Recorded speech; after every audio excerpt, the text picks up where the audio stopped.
jungle.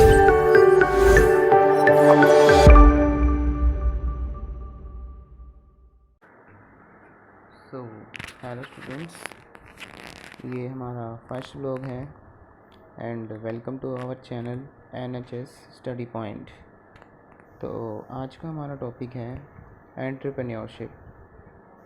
तो इस entrepreneur की सीरीज़ में हम कवर करेंगे एंटरप्रेन्योरशिप डेवलपमेंट का सब्जेक्ट, जो कि ड्यून में इंट्रोड्यूस हुआ है।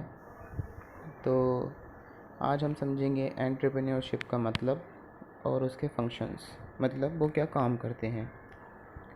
तो एंटरप्रेन्योरशिप का मतलब समझने से पहले हम समझते हैं एंटरप्रेन्योर क्या होता है और उसका क्या काम होता है और उसका क्या मतलब होता है।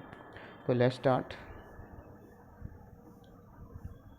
तो कोई भी एक पर्सन जिसके पास एबिलिटी है, इनोवेटिव आइडिया है और जिसका फोकस मेन एम, मतलब कि जिसका मेन एम ही बिज़नेस करने का है और जो कुछ स्टार्टअप करना चाहता है, तो उसको हम एंटरप्रेन्योर कहते हैं। सीधी सी भाषा में कहने का मतलब ये है कि कोई एक ऐसा व्यक्ति जो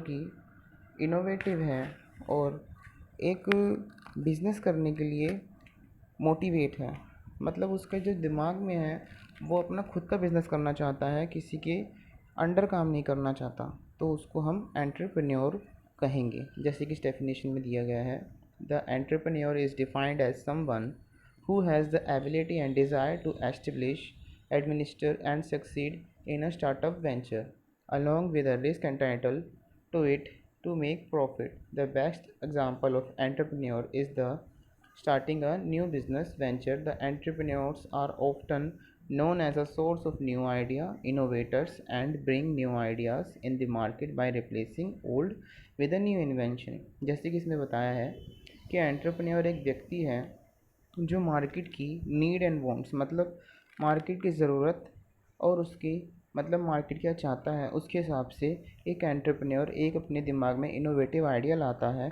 और एक बिज़नेस इस्टेब्लिश करने के लिए मोटिवेट होता है, तो उसको हम एंटरप्रेन्योर कहते हैं। तो अब हम समझेंगे एंटरप्रेन्योरशिप का मतलब। तो एंटरप्रेन्योर का मतलब पहले हम सीधी सी भाषा में समझते हैं। एक एंटरप्रेन्योर जो एक बिज़नेस रन कर रहा है टू मेक प्रॉफिट और to make business development, means कोई एक व्यक्ति जो कि एक बिज़नेस चला रहा है ताकि वो अपनी बिज़नेस को ग्रो कर सके और अपने बिज़नेस से प्रॉफिट कमा सके और अपने बिज़नेस में इनोवेटिव कुछ कर सके, तो उसको हम एंटरप्रेन्योरशिप कहते हैं। सीधी सी बात है, entrepreneurship is the ability and readiness to develop, organize, and run a business enterprise along with any of its uncertainties in order to make a profit. The prominent example of entrepreneurship is the starting of a new business. ठीक है, entrepreneur का हमने मतलब समझा। अब जो कोई business चला रहा है कोई इनोवेटिव आइडिया के साथ, कोई इनोवेशन के साथ, मार्केट की नीड और वांट्स को सेटिस्फाई कर रहा है और प्रॉफिट बना रहा है और उसी से उसका बिज़नेस रन कर रहा है, तो उसको हम कहेंगे एंटरप्रेन्योरशिप।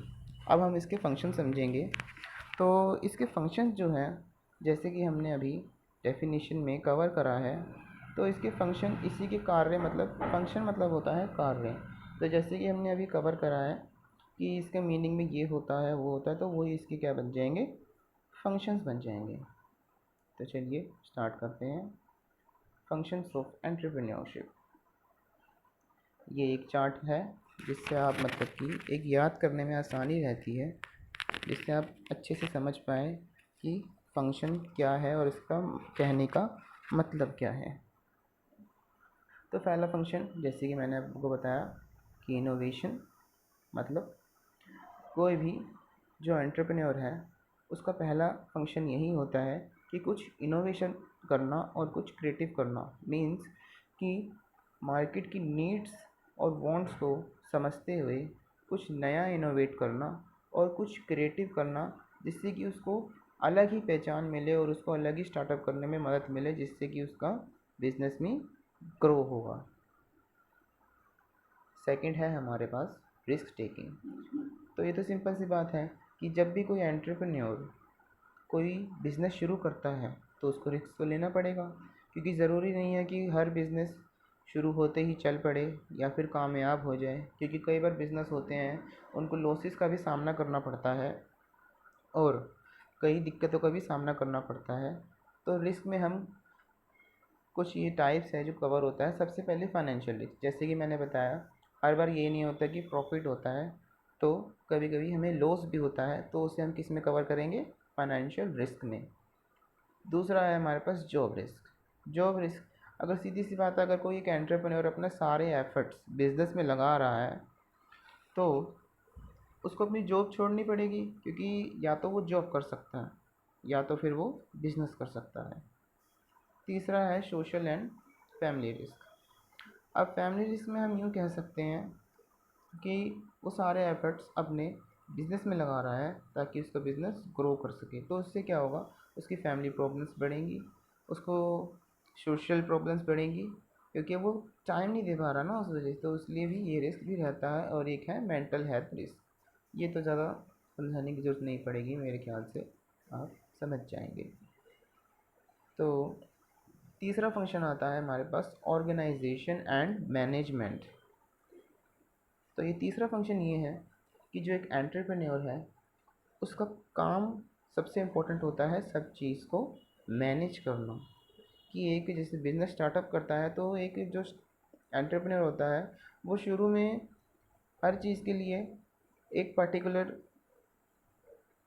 स्टाफ को नहीं रख सकता, क्योंकि इतना भी उसके पास फाइनेंशियल सोर्स या सपोर्ट नहीं है। तो इसलिए उसको खुद ही सब कुछ मैनेज करना पड़ता है, सब कुछ मैनेजमेंट करना पड़ता है, सारे डिसीजन खुद लेने पड़ते हैं, सारा स्टाफ खुद मैनेज करना पड़ता है, टॉप लेवल भी उसको सब कुछ, जो टॉप मैनेजमेंट होता है वो भी उसको खुद ही मैनेज करना पड़ता है। तो ये तीसरा हमारा फंक्शन है ऑर्गेनाइजेशन एंड मैनेजमेंट, मतलब अपनी ऑर्गेनाइजेशन को, यहाँ कंफ्यूज मत होना, ऑर्गेनाइजेशन और एक कंपनी या फिर और एक कोई बिजनेस, वो तीनों एक ही चीज़ है, और उसको मैनेजमेंट करना, उसको मैनेज करना ही हमारा तीसरा फंक्शन है। चौथा फंक्शन है हमारे पास रिसर्च। जैसे कि मैंने आपको पहले बताया कि जो एक एंटरप्रेन्योर होता है वो मार्केट की नीड और वांट्स को पहले समझता है, फिर ही कुछ इनोवेटिव करता है। तो उसको समझने के लिए उसको क्या करना पड़ेगा, रिसर्च करनी पड़ेगी, सर्वेस करने पड़ेंगे, डिफरेंट टेक्निक्स लगवानी पड़ेंगी, डिफरेंट प्रैक्टिसेस करनी पड़ेंगी, जिससे कि वो रिसर्च कर सके। तो ये हमारा चौथा फंक्शन है रिसर्च। तो अब हम आगे बढ़ते हैं। हमारा पांचवा फंक्शन है ओवरकमिंग रेजिस्टेंस टू चेंज। तो पांचवा फंक्शन ये है कि जब भी कोई मार्केट में या फिर कोई जब भी कोई न्यू बिज़नेस स्टार्ट करता है तो जो लोग होते हैं, जो सोसाइटी होती है, वो हिचकिचाते हैं कि कोई नया चेंज आ रहा है, कुछ नया इनोवेशन आ रहा है, तो वो हिचकिचाते हैं। जैसे कि मैं आपको एक एग्ज़ाम्पल से क्लियर करता हूँ कि जैसे पहले था सारा काम हाथ से करा जाता था, रजिस्टर्स पे, कॉपी पे, तो एकदम से कंप्यूटर्स और टेक्नोलॉजी लॉन्च की गई, तो लोगों ने क्या करा, उसको थोड़ा रेजिस्ट करा, मतलब उसको थोड़ा हिचकिचाने लगे, उसको मना करने लगे अडॉप्ट करने के लिए। पर धीरे धीरे वो अडॉप्ट करने लगे। तो ये फंक्शन होता है कि जो एक एंटरप्रेन्योर है वो जो रेसिस्टेंस का जो कॉज है उसको ख़त्म करे और एक अडेप्ट करवाए मार्केट को या फिर पीपल्स को, कि वो हमारा प्रोडक्ट इस्तेमाल करे और इनोवेटिव कर सकें। छठा है catalyst of economic development. Entrepreneur role play करता है इकोनॉमिक डेवलपमेंट के लिए, तो ये भी उसके लिए बहुत ज़रूरी है। आई होप आपको समझ आ गया होगा। तो सी यू देन, मिलते हैं आप नेक्स्ट वीडियो में।